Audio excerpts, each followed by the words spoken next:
Massive blow to Trump's as a Japanese car giant moves manufacturing out of US in tariff twist.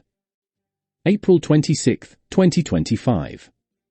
President Donald Trump's tariffs just cost America a chunk of Canadian business.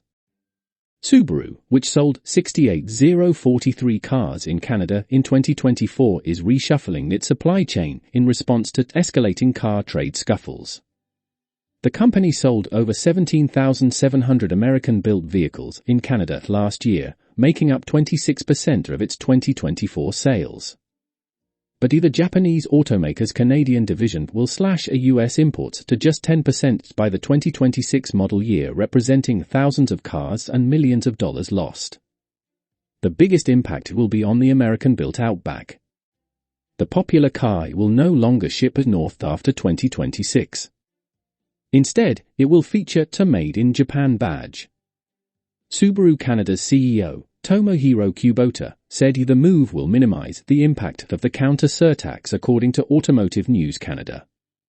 For Subaru, it's cheaper to build and ship cars out of Japan than deal with the political whiplash of US trade policy.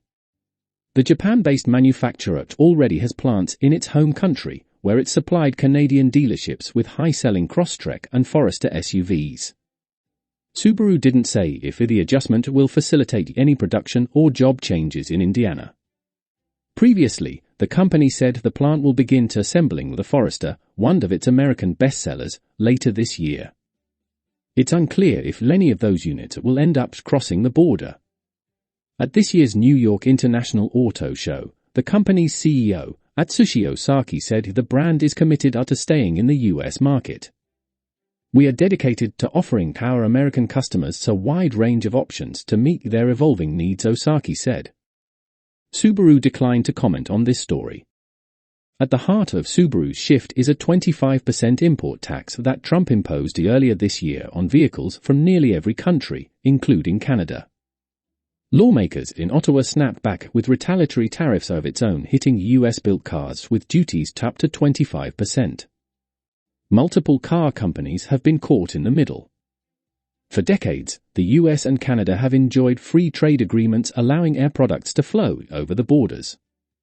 Trump's tariffs effectively ripped up the agreements, including the USMCA agreement he renegotiated and signed during his first administration. The president has consistently said that his trade policies will force automakers to build their vehicles in the US. So far, his tariffs have had a mixed response from automakers. Stellantis attributed for 900 job layoff to the tariffs. Honda announced that the Civic Hybrid will have a final assembly plant in the US, and GM said it's ramping up production of its high-priced, American-made pickups. Volvo also discontinued the S90 sedan from the US market. Multiple U.S. automaker executives told DailyMail.com that American trade wars combined with Trump's tariff waffling have made them unsure about how to even set a price for their products. By Daily Mail, story by Ben Shimkus, consumer reporter for DailyMail.com, April 26, 2025.